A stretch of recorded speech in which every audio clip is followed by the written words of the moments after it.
सबसे अच्छा बात मुझे अकॉर्ड के बारे में ये लगा, बहुत लोग सवाल पूछ रहे हैं, मैं बहुत चीज़ अभी रिवील नहीं कर सकता हूँ क्योंकि बहुत लोगों को एतराज़ी होगी, जलन होगी कि तिपरासा इतना कैसे कर पाया।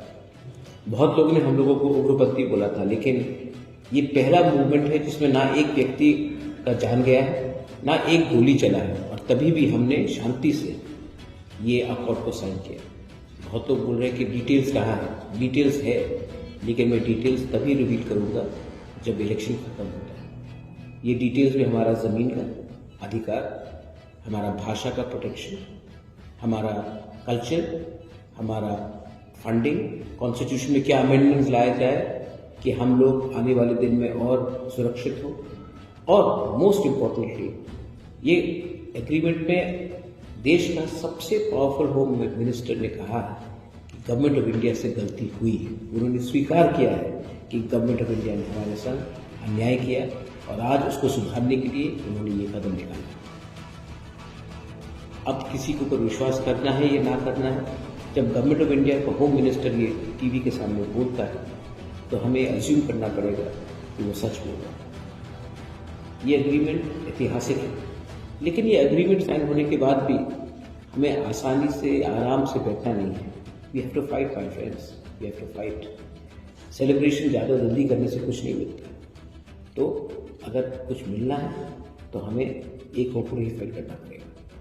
कोई बोल रहा है कि बीजेपी में हम लोग मिल गए, कोई बोल रहा है कि यहाँ गए, कहीं नहीं गए। हम उन्हीं के साथ हैं जो हमारे साथ राइटिंग में अलायंस करेगा, राइटिंग में कुछ देकर बोलेगा। और अगर ये राइटिंग का वादा पूरा नहीं किया तो हमारे पास पूरा ऑप्शन है कि हम विड्रॉ कर दें, लेकिन तब उनको जवाब देना पड़ेगा, हमें जवाब नहीं देना पड़ेगा।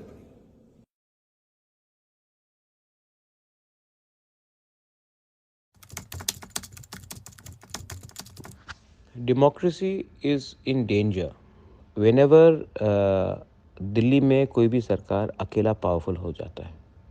आज बीजेपी क्योंकि अकेला इतना पावरफुल है तो दूसरे लोगों का बात कम सुनता है। वही चीज़ अगर आप देखेंगे जब इंदिरा गांधी बहुत ही पावरफुल थी सेंटर में बांग्लादेश के युद्ध के बाद, तो इतना डेंजरस हो गया कि उन्होंने अपना बेटा का बारे बात सुना और इमरजेंसी इम्पोज किया। तो हाँ, जब भी दिल्ली में कोई 100% पावर में आता तो डेमोक्रेसी कमज़ोर पड़ता है।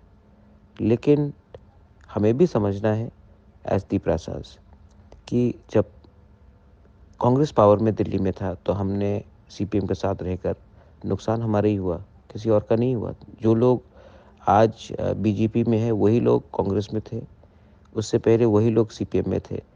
ये लोग जहाँ भी पावर आता है वो लोग जाते हैं। हम लोग तिपरासा लोग एक अलग लाइन लेकर चलते हैं।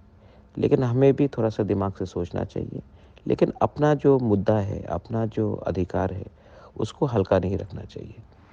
और जब हम लोग नेगोशिएट करते हैं तो पहले अपने लोगों का इंटरेस्ट को सामने रखना चाहिए, ना कि अपना। मैंने देखा है 2 साल में, 3 साल में एडीसी में फ़ंड रिलीज़ नहीं किया गया। क्यों? हमारे तिपरासा ही मंत्री रहकर ही उनके ऊपर प्रेशर दिया जाता था कि एडीसी में रुपए रिलीज़ मत करो जब तक ये लोग हमारे बात नहीं माने। मैं इनकी बात नहीं माना, मैंने डायरेक्टली दिल्ली से नेगोशिएट किया। अब हमको भी देखना है कि दिल्ली अपना वादा पूरा करता है कि नहीं। अगर नहीं करता है तो हम लोग विड्रॉ करेंगे, और अगर करता है तो बहुत अच्छा है हम लोगों के लिए। लेकिन अब कोई बहाना नहीं बना सकता है कि हमने आपको बोला था आ जाओ और आप नहीं आए। अब दिल्ली का जो अमित शाह ने टीवी के सामने बोला है, अब उसको हमको अपने दिमाग में रखना है, और अगर कमिटमेंट पूरा नहीं करते तो हमको मालूम पड़ जाएगा कि उनका इंटेंशन क्या था। लेकिन नहीं कोशिश करके अगर हम बैठ जाए तो नुकसान हम लोगों का होगा। यही मैं कहना चाहता हूँ। I love all of you all. God bless you.